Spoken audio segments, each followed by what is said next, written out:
For next week, I'll see if you guys have any other difficult theological concepts you want to talk to. One I want to address theologically is the tension between sovereignty and free will, because we have all sorts of passages in the Bible that seem to promote both. And the problem is you have your Armenian type free will theologians that highlight the free will passages and try to downplay the sovereignty passages. And then you have your more Calvinistic or sovereignty side theologians tend to minimize or downplay the free will passages and emphasize the sovereignty. So I want to look at like what Nathan was saying about, can we have a both and? Does it have to be an either or? And I personally think the Bible teaches both. So it's something we should wrap our heads around as much as we're physically able. The other I want to talk about is this idea of, why do the innocent suffer, or what happens to those who've never heard about Jesus? And part of these are because it's with the people that are close to me that are dying. These are the questions that are on their mind. And it's just, it really kind of stirred it up for me. And I realized I wanted to share at least what I've studied, because I've wrestled with a lot of, especially the sovereignty, free will, I've wrestled with so much of my life. And once again, I don't have an answer to it, but I have some really interesting ways to think about it. And I think it might help you enjoy it. Any other topics you can think of for next week?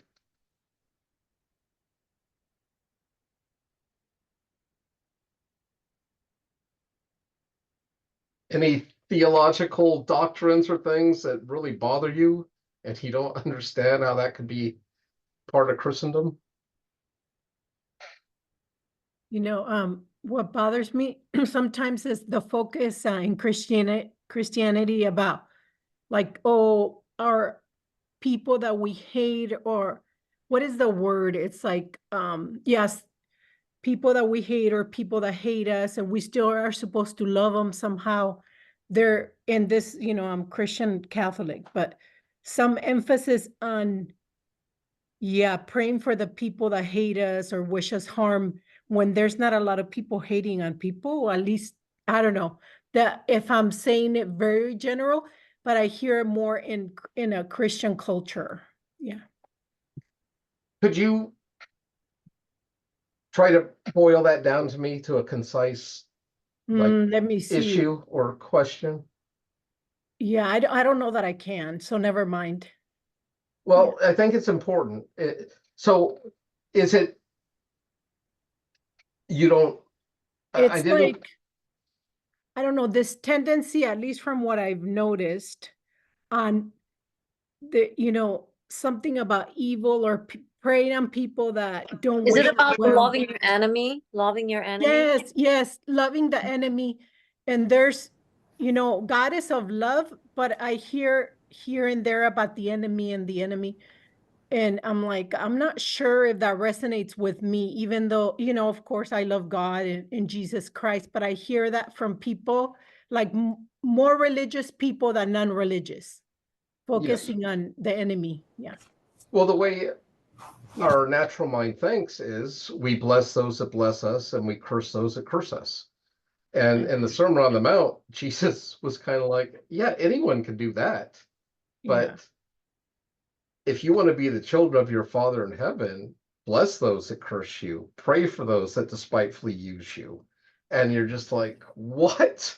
In fact, let's spend a little time just on some of those key Sermon on the Mount passages, because they're so revolting to our natural human reason, right? Someone that sues us, we're supposed to give them, if they sue us for our coat, we're supposed to give them our cloak as well. If someone slaps us on one cheek, we're supposed to turn the other cheek. I mean, I think these would be some really good things to talk about. Jesus calling us to be perfect, even as our Father in heaven is perfect. And you're just like, oh my God, Jesus, what are you asking? How are we supposed to accomplish?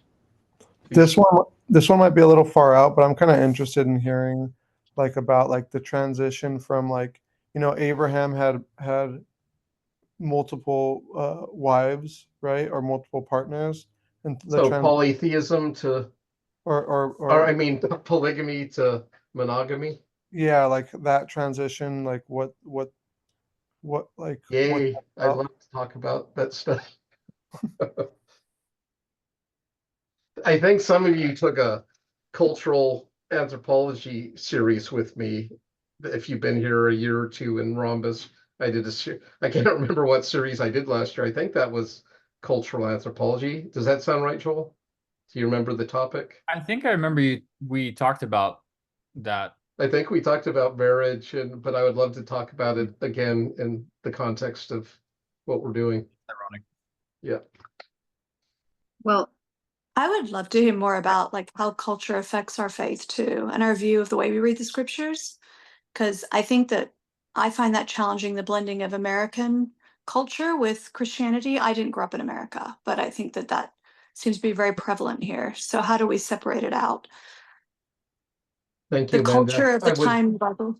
love to talk about that so much. Well, Yeah, I'm Fred, very excited. we have you for the next 3 weeks, don't we? Yes. Yes, very good. So next week we'll tackle these theological, not all certainly, but this smattering sampler of theological difficulties. And then week 3, I'm open. And so think about topics relating to this if you have theological or philosophical or other religious type things. That's kind of my wheelhouse. So theological, world religions, or philosophical questions, I would love to help address. And then week 4, I would like to talk about dying and how we can come alongside and walk with people that are transitioning. And that's probably more for me than any of you, but I think with this field you're going into, that's going to be a major part of your counseling, and not just for the individual, but for the family, right? And Well, thank you so much. It's always a pleasure. thank you. And so everyone stay tuned. Fred, part 2 next week, okay? And so for those who, I'm going to turn off the recording now.